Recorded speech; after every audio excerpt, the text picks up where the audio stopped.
Hello, I'm John Colley. I'm the 6-Minute Strategist. Welcome to my 6-Minute Strategy Analyser. So what is strategy? Well, I want to challenge you to try my 6-Minute Strategy Analyser to find out. Even if you think you have a clear strategy, let me challenge your assumptions. In this 6-step strategy analyzer, I'm going to help you create a framework for your business strategy and your objectives for the next 3 to 5 years.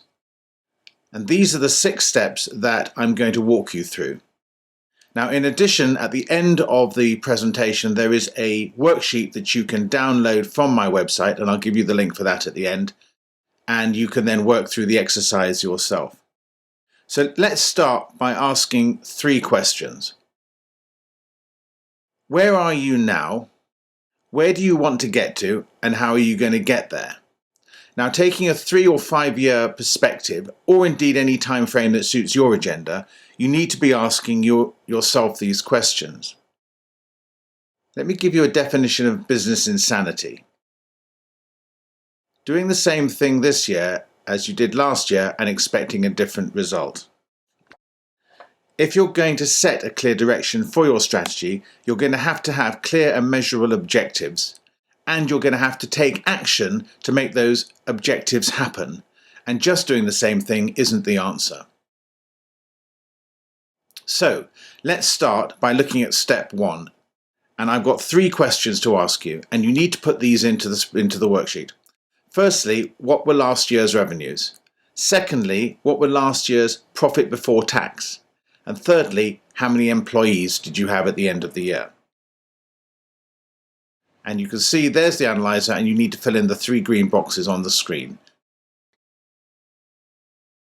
Now we go to step 2, and I want you to choose either 3 or 5 years, but you can also obviously choose another time period if that suits you.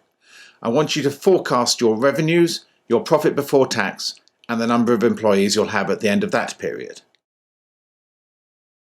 That's where you fill them in on the screen in the 3 green boxes for step 2. Now let's move on to step 3. I want you to calculate the historic key metrics of the profit margin, which is your profit before tax divided by revenues, your productivity, which is your revenues divided by the number of employees you've got, and the valuation of your business based on a profit before tax multiple. And I want you to use the following multiples. If you have revenues of less than 5 million, use 4 times. If you have revenues between 5 and 15 million, use 5 times. And if you have revenues of greater than 15 million, use 6 times. Now let me stress, these are estimates. Business valuation is obviously a lot more complex than this, but for the purposes of this exercise, these will be fine. You can see on the worksheet where you enter those numbers. Let's move on to step 4. In step 4, I want you to calculate the forecast key metrics on the same basis: profit margin, productivity, and valuation. And they go in the green boxes that you can see on the screen now. Now, in step 5, I want to look at the historic and implied growth rates for whichever period of time you've selected. So what is your historic rate of annual growth been over the last 3 or 5 years? And then what is the implied revenue growth you're factoring in to achieve the revenue target? Now, I want you to ask yourself, how does this compare with your historic rate? Calculate the difference between the historic and the implied growth rates. Are you expecting to grow at a higher or lower rate than you have in the past? Look also now at the deltas, the changes, the differences in the profit margin, in the productivity, and in the business valuation. So what differences are you expecting to move? And is there a big improvement or a big change in profit margin, a big change in productivity? And what does all this mean for the value of your business? And that's where that data goes on the worksheet. Let's pull it all together now in step 6. What are you going to do? Essentially, you've only got 3 choices. Number 1 is organic growth. Can you achieve these forecast targets purely through organic growth? And if this is your choice, you need to start asking yourself now what you're going to do within your business to make this possible.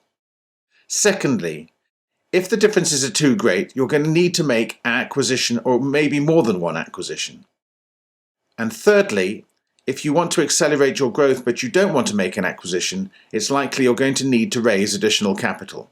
So how are you going to raise this?